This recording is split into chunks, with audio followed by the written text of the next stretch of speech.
practice doesn't bring about the results. The results happen all by themselves.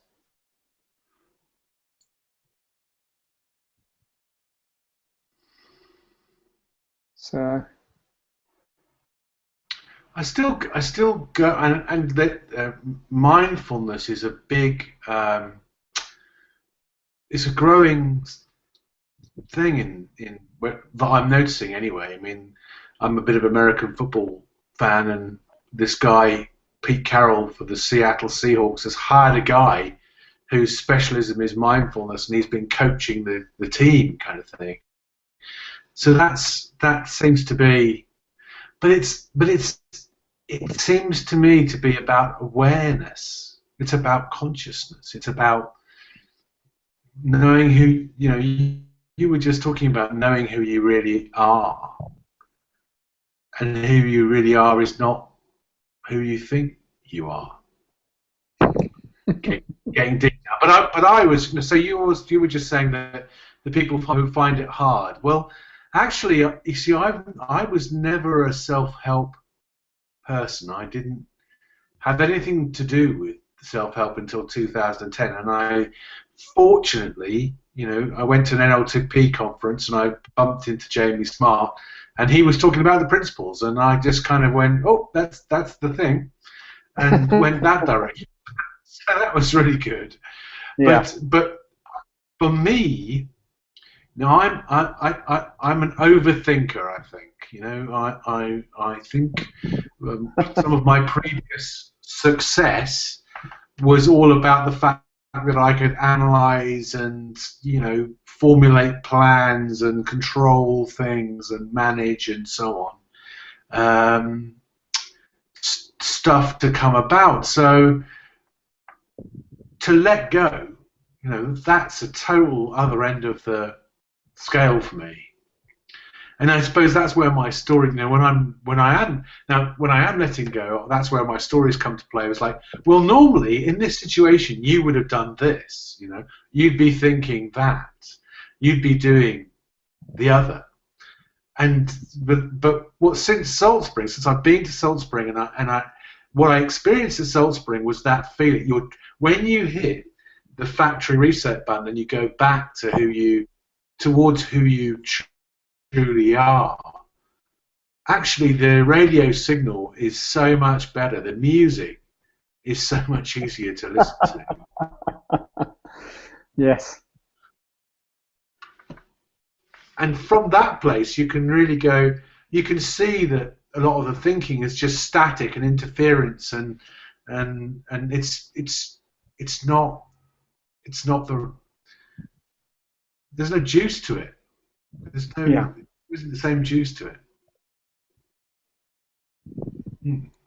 Yes, fascinating, isn't it?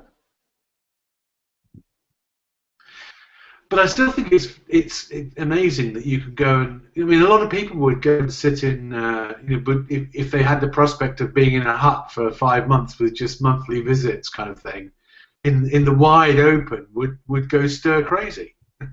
I think. Yes, cabins.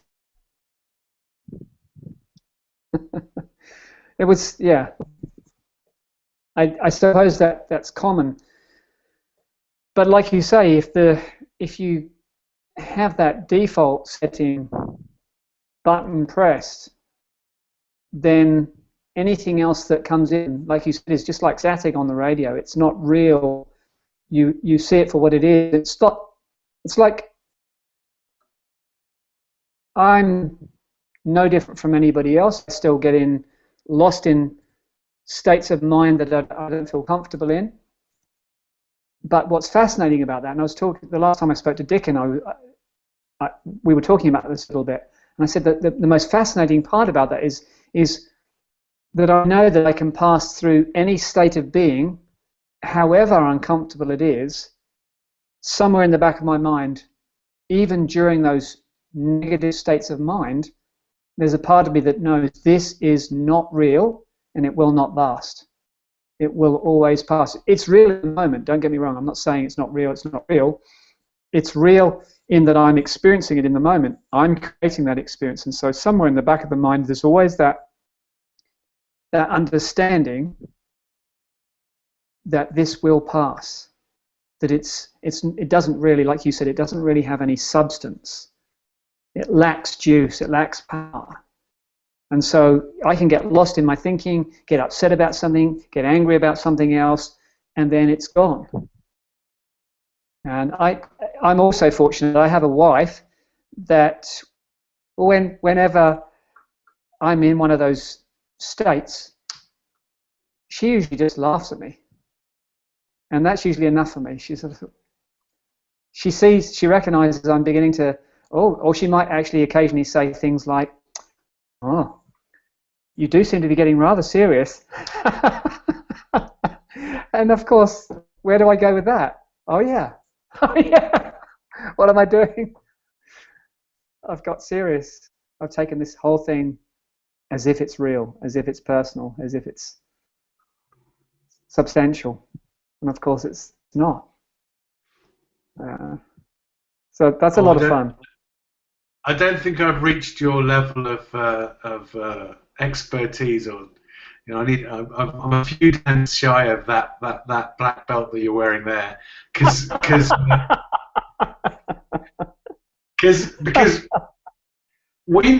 this is quite interesting as like a kind of relationships thing, but I was saying to you earlier, and I believe it's true that I understand some of Beck's stories now, and she understands some of mine, and there's still a moment like when I'm in my thinking about, when I've got one of my stories and it's really working for me at that moment, she knows it, and she'll go, it's just your what do you call it story, and I'll go, what do you mean? and I can get quite pumped up about it. It's like, because at that moment it still feels pretty real to me, and I suppose I don't have.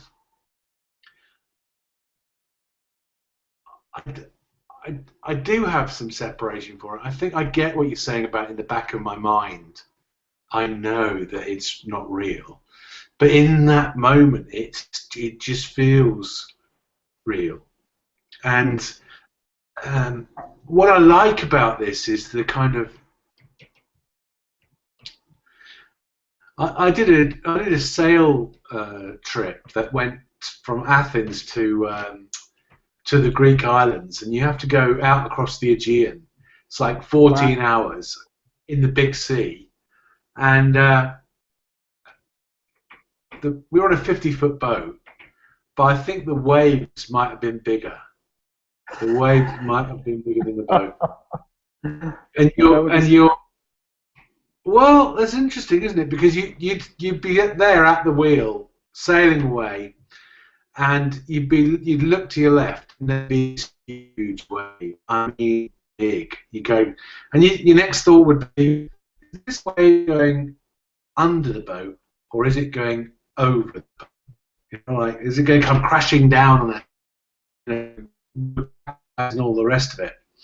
And the answer is that unfailingly, the wave goes under the boat. The boat bobs over the top, and you just carry on. Now, in the next thing that happens is there's another wave, and it's no smaller than the last one.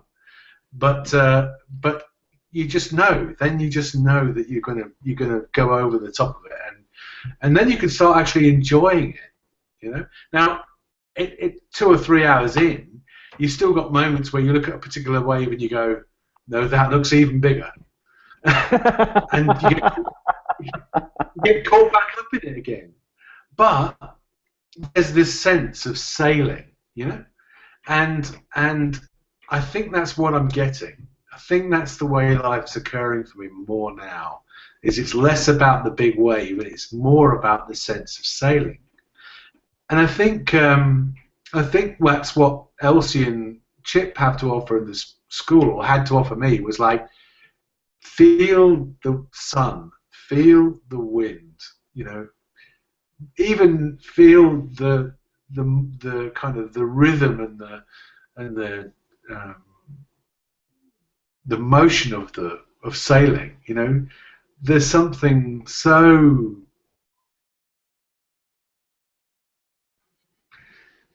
deep about that, so meaningful. That's no good. Sorry about that. So that really, just to get a glimpse of that, really simplifies things. It's that old, I don't know, everybody puts it up on Facebook, the you are the dot on the backside of the universe kind of thing. You know but you don't see that. You see yourself as omnipotent and all powerful, and you think it's all about you. But it's not about that either. And that was the other thing, I suppose. Apart from anything that was in the content of my trip to Salt Spring, I spent a couple of days with Chip and Elsie and Ken and Jan, and beautiful, simple conversations. There wasn't we weren't talking about the principles or we just enjoying being together and living, and really, you know, simple. And I'm trying to record this, and everything's happening. Is the universe trying to send me a signal? You're not meant to do this. We're just meant to have a nice chat with Dean Rees-Evans. And so it's like, well, I am having a nice chat with him. And then back to the sketch, and then I went to Dickon for a couple of. He graciously invited me over there, and again, you know, if anybody talked about the principles, it was me. You know, they don't do it. But there's just that beautiful simplicity of the sun. Going back to my story, the sun and the wind and just enjoying the simplicity of it all. You know, and that's what struck me as real.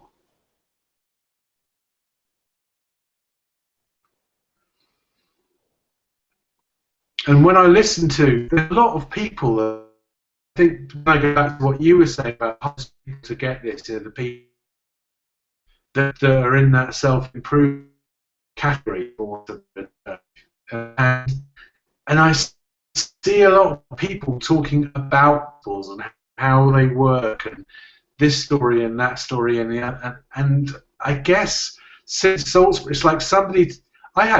I did that. You know, I enjoyed reveling in the.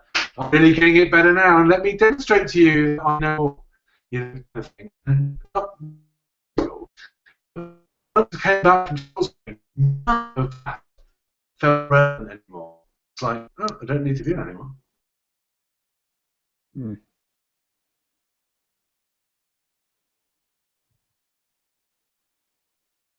It's like you know, in algebra,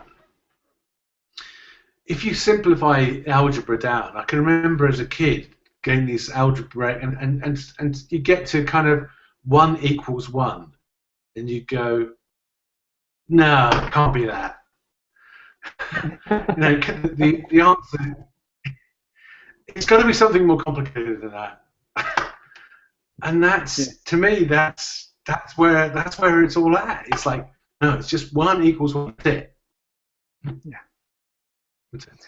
Well, I suppose in a way, anything that, so we could take any field, anything that spends the majority of its time focusing on doing something is going to be drawing the whole idea towards this having meaning. So I'm going to improve this. I'm going to perfect this. You know, who I am, how good I am, how brilliant I am, how magic I am. I'm going to improve this. So it's so focused on, it's looking in the wrong direction. It's looking at thinking that the form is what you improve. Okay, sure, you can do sport and exercise and eat a good healthy diet and keep the body in good shape, but self-improvement it's a myth. It's a myth that's been spun so well that people make a lot of money out of nothing, you know, out of really not, because you don't really go anywhere with it, because you can't improve what's already perfect. And that's why, if you wanted to call the 3 principles a model, which it isn't really, it's more of a metaphor to describe how the universe works. But if you talked about it in terms of it being a model, that's why as a model it's the exact opposite to just about everything else everyone, the world is looking at.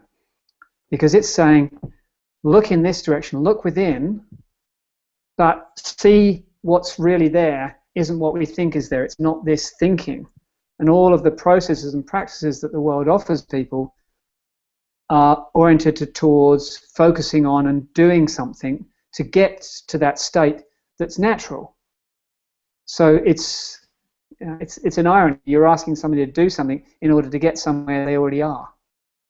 That's why it doesn't work. It's an illusion. That whole thing of self-improvement is just an illusion. There's perfection is already there. The universe is already perfect. You can't improve the universe, and hey, presto, we are the universe. We're just one aspect of it. So in a way, we are both the pinprick on the back end of the universe, but we're also the beauty, the magic, and the expanse of the universe too. We're both. In a way, we are the center of the universe in the sense that we're in all places at all times, because you can't separate yourself from even if we can talk in those terms, though, the unfathomable distance of the universe that our tiny mind can't possibly comprehend. We are connected to all of it. There's no separation between it and us. Therefore, it's one and the same. It's both, we're the back end of it, we're a pinprick on the back end, but also we're the whole thing, the entire universe. Just at the moment, we happen to be in this tiny little bit of form, looking back at itself, but there's no separation between us, what we call us, and every single subatomic particle of the universe, plus all of that, the great oneness, the vastness of the form of spiritual energy that makes up the universe. And then the tiny bits that we call matter are so, ironically, so, even in scientific terms, so insubstantial. There's more space in the physical body than there is matter. But the way that we operate, we see form. It's so we can make sense of the universe. But why? There's so much. We are emptiness. That's essentially what we are. I thought in my book, it's quite interesting actually. I'll come back to that in a minute. But in my book, towards the end of the third part, which is kind of my insights, I talk about all you have to do is play your note.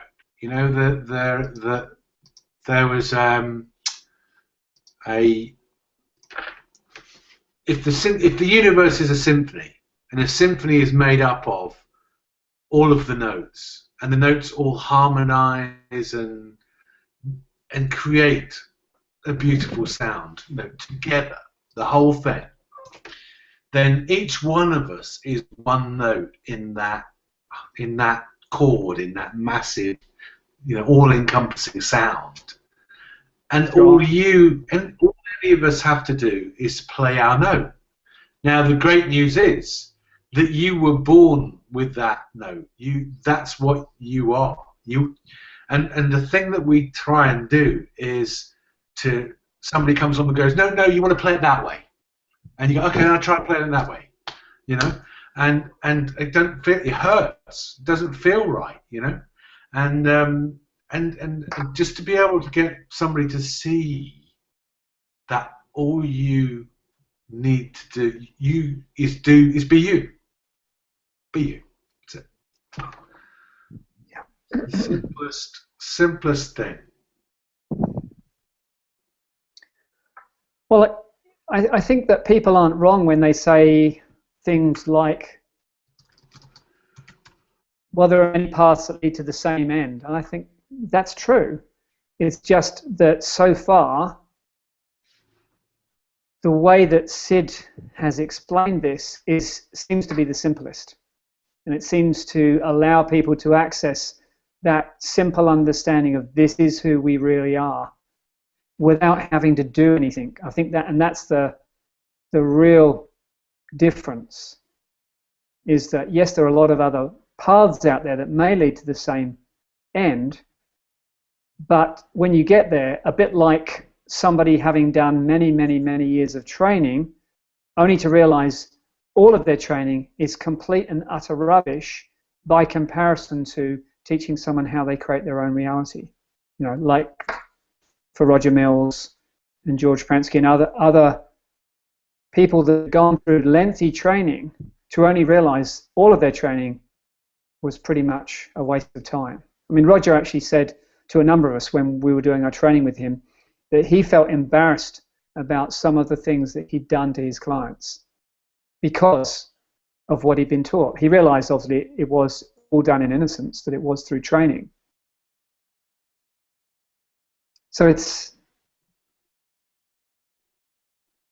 amazing to realize that the simplicity of it has been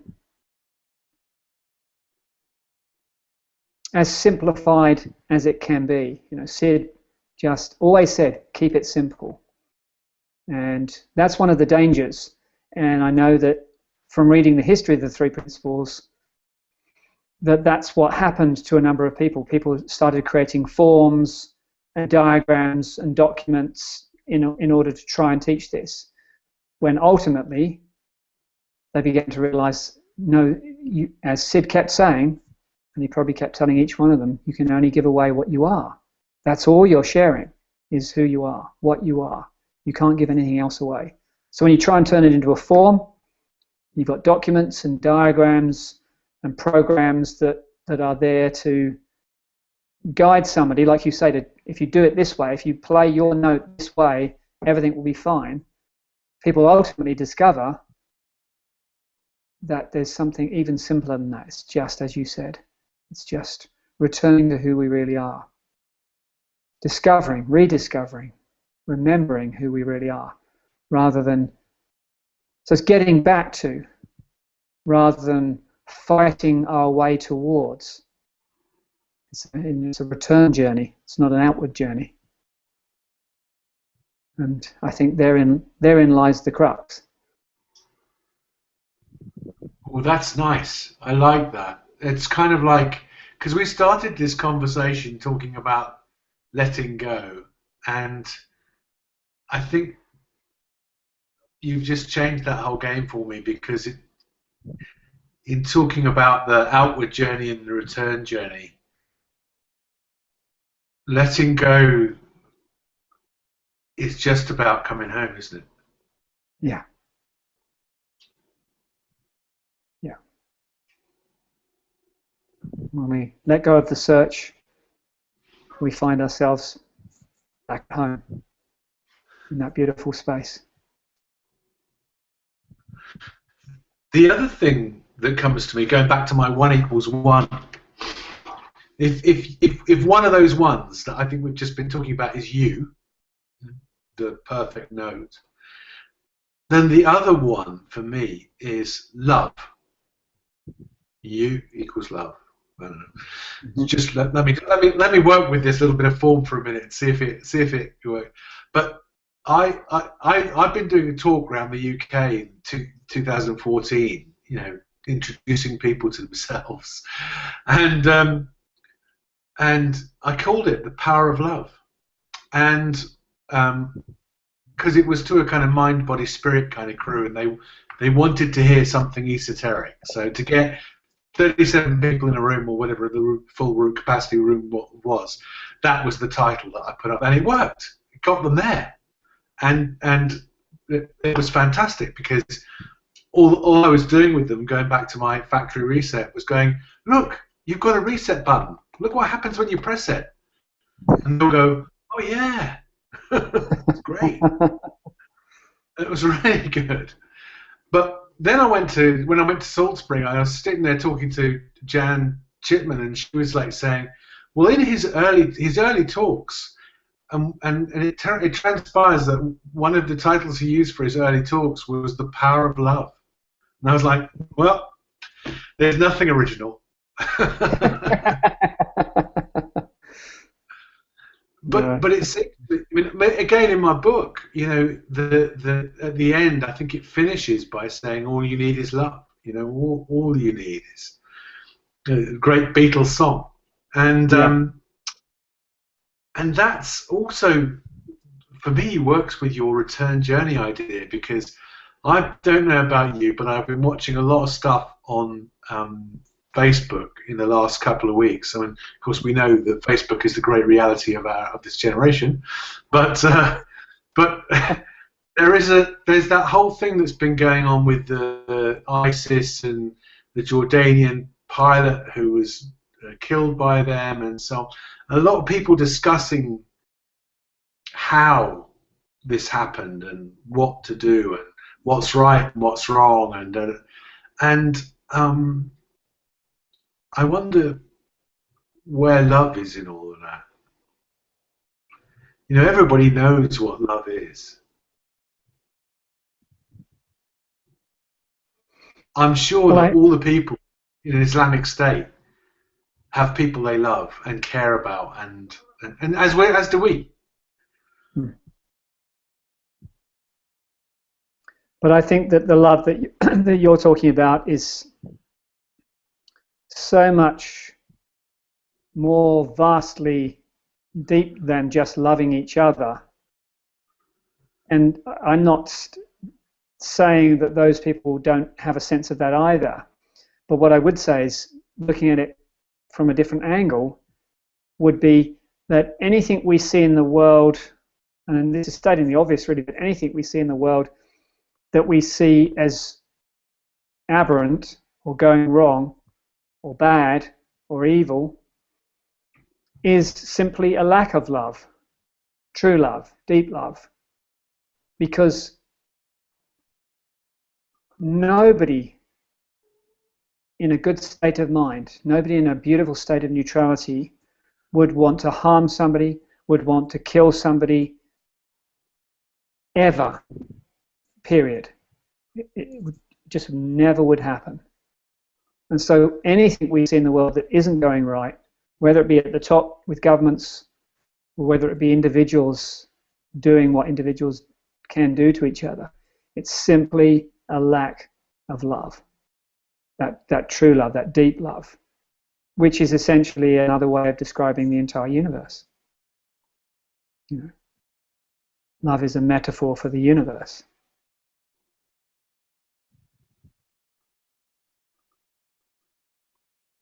Universal energy of all things, the intelligence behind life, love.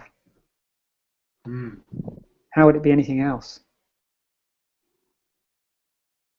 How could it be anything else? Well, it's where you start. You know, if you talk about the journey out and the journey home, it's where you start and where you end. Yeah. Yeah.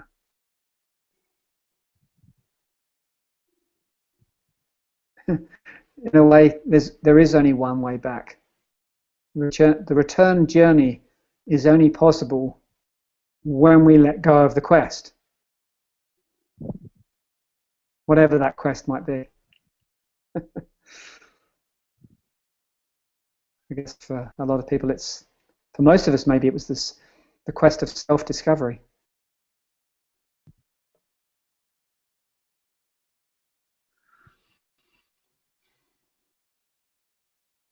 And the other thing that goes along with that is that, I mean, you were saying right at the start of this that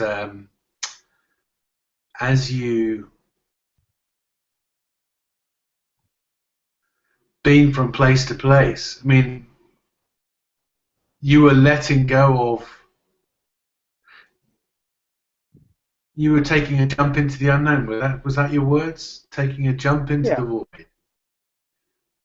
But it sounds to me like it's a returning home type jump. It's an adventure rather than it's not the hard slog of ambition and discovery and, you know, conquering something. Yeah. But in a way, some people thought that it was a crazy move to why are you moving to Australia, right at the point in the history of the principles where you're known to some degree in the UK and in America, and obviously it was beginning in Europe, and then you're moving away. And I said, well, it's been on the cards for a long while, and it's a new adventure, and I don't regret it at all. It's been wonderful. I mean, I spoke to a gentleman in Sydney recently who was keen to know he came across principles about 3-4 years ago, and he was very keen to know, well, what is actually happening in Australia? And I said, at the moment, not very much. And he wanted to know, what did I think we should do about that? And I said, well, we should certainly make every endeavour to put it on the map, as it were, and allow people to be able to access it. But at the moment, it's still early days. But for me personally, it's been a wonderful adventure. Been a new land. I am coming back to the UK in May, June. But I'm very happy here. If they said there are no planes flying, there are no ships sailing, you're stuck, I'd say, okay, that's fine. I'm home. I'm in a land where I'm kind of in love with the land, so it's all dandy and fine to me. So are you coming back to the UK permanently? No. I'm only coming back just for a few weeks, just to visit friends and family, because I haven't been back for nearly 3 years. So coming to see friends and family, do a little bit of a tour. I'll go to the conference if I can. I'll be there for around that time. And then I'm part of the team that's going to the Scottish Parliament as well in May. Yeah, that's going to be great. Yeah, it's such a forward-thinking idea to say, well, look, if you really want to make some changes, listen to this panel of people that are doing this work all over the world and hear what they've got to say. And I'm just glad the Scottish Parliament are willing and able and happy to give it a go, as it were, to use the Australian term. So, yeah, that's my little jaunt back to the UK. I always love talking to you, Dean. It's fantastic. Now, just that you're such in such a good place, and living life, that for people to be able to live life in and accept the adventure and really welcome it in like you seem to do. I mean, that's brilliant, fantastic. Well, it's so much to enjoy here as well. Yeah. Well, actually, that was my the other interesting one for me about the my visit to Salt Spring was I'd kind of like, is this going to be the next place for me, etc., etc. And because I moved up to Yorkshire and I had no real attachment. I too have lived in 2 or 3 places in the last 3 or 4 years, and I feel like much less. It doesn't mean as much to me as it used to. Having a home and a mortgage and all the rest of it doesn't mean as much. But I came back to Yorkshire. I mean, Dickens showed us the real beauty of the islands around there and so on. But I came back to Yorkshire and just knew that this is the right place for me right now. So I'm loving it. I was out there tramping in the snow today, and it was just beautiful. But it's not about Yorkshire, is it? It's just about me. Yes. I think most places in the world would look beautiful when we're in that beautiful state, and that's the difference. And I think that's why when I first heard anybody talk about the 3 principles, it was in a small public talk in my hometown of Colchester, when Margaret Opio came to give a talk about what she was creating for schools, a school program. And I saw the face of Roger Mills, and I saw the face of prisoners, and I thought, oh my God, These are people that are trapped, some of them for life, and yet there is magic and beauty in their eyes. There's something magical in this. So I knew before I started hearing, I heard, I guess, the echo of truth. It's somewhere in my mind. I was deeply drawn towards it in seeing the shift in people. And one time when Sue Pankovic and I were running the intervention for my research masters, the first day we did with the adults, with the teachers, it was hilarious because we ran for a quarter day, and the first quarter was over and it was tea break time and people were going out, and I overheard of one or two teachers saying, "Isn't it funny?" And they were being really sarcastic and ironical. "Isn't it fascinating to see how when people get exposed to this understanding, how eloquent they become?" And that's true. Suddenly you hear, hardened criminals who become eloquent because they rediscover who they really are. I saw a piece of footage from San Quentin prison, and I've never seen it since. I only saw it once. It brought tears into my eyes because it was this man called Fish who'd been taught the three principles by Kathy Casey during the San Quentin visits, and during that time he was sitting on death row waiting for the decision for his court case. And I watched this little piece of video footage of him after his court case. So that the funny story to this is beautiful, that Kathy Casey taught this man, amongst others, the three principles. He gets into such a good space that he is so transformed. Before you go to court, when you arrive in prison, you go through a psychological profiling. When you go to court, they do it again before you actually go to court. The same psychologist did the profiling, and he said, "If you had told me this was a different human being, I would have believed you, because he is so not the man I met before."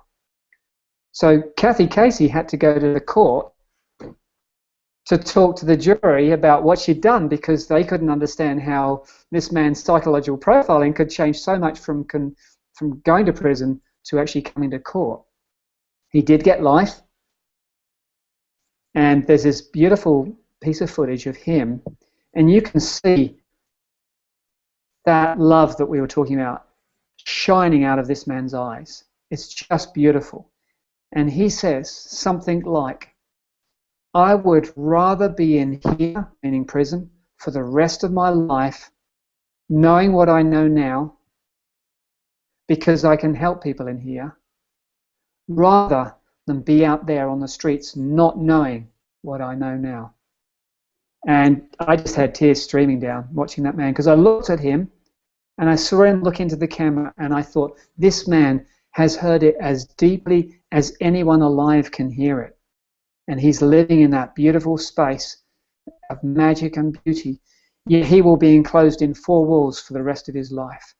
He will never leave that prison, yet live in that state of beauty. So to me, that spoke volumes, massive volumes, for the hope for humanity. Because that's someone on the inside of prison. And most of us are not in prison. Most of us are just out here, but trapped here, trapped in our thinking. And I kind of knew in that moment, there is so much hope for everyone. Sometimes people ask me, "Well, I've done this, this, and this, and that. Do you think that the three principles would still help me?" And I said, "Look, I don't know anyone alive the three principles wouldn't help. I don't know anyone alive. I honestly don't. Because it's the key that unlocks the door to release us, to return home, to see who we really are." And there's nothing really more magical or more beautiful than that, is there? That's it. No, that's absolutely perfect. I think I knew that not having any agenda for this conversation was perfect, and this whole piece that we've just talked about, the return journey and coming home in love, and being you, it's just been beautiful. Thanks, Dean. My pleasure. Anytime. All right. I'm looking forward to I'm meeting you in the flesh, hopefully, if you come to Tick and our book Tick. So Okay. Beck's going to be there at least one day, so we'll really look forward to seeing you there. Fantastic. And the other thing that I would say, I can't possibly compare to a man on death row, but when I wrote Life Beyond Money, I look back on it and think it's in some ways it's enormously crude or over complicated in comparison to my understanding or where I am on my homeward journey now. But even in those early days when I wrote it, that I could see, just play your note. It's just about love. The door was open for me. And so actually when I published that book, I kind of half of me went, well, it's just hopefully out. It's hopelessly crude and out of date. But half of me went, no, it's all right there. And as I come through further on my journey, I can go back to the book and I can see stuff that I wrote then and go, no, that was on the money. Even then, it was on. Now I understand it in a simpler way now, in a deeper way, but it was always on the money. So once you unlock that door, you're on that return journey. Yeah.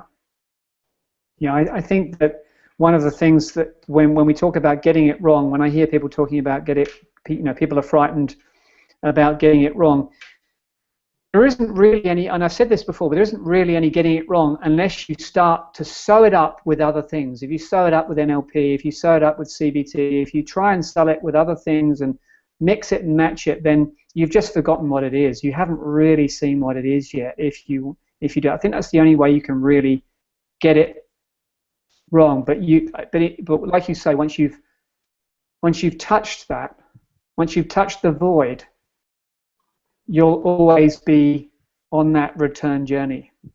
Like Sid described it this way. He said, once you've had an insight, you simply cannot lose it.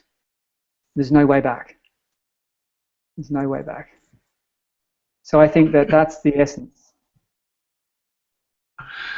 Fantastic. Well, thank you very much for your time and for talking to us. And I'm sure a lot of people will benefit from watching, listening to this. So thank you very much. My pleasure, Jay. My pleasure. Anytime, like I said before, anytime. And yes, we can meet in London. I'm sure we can. It's 3 days long, so I'm sure we can grab a chat at some point. Yep.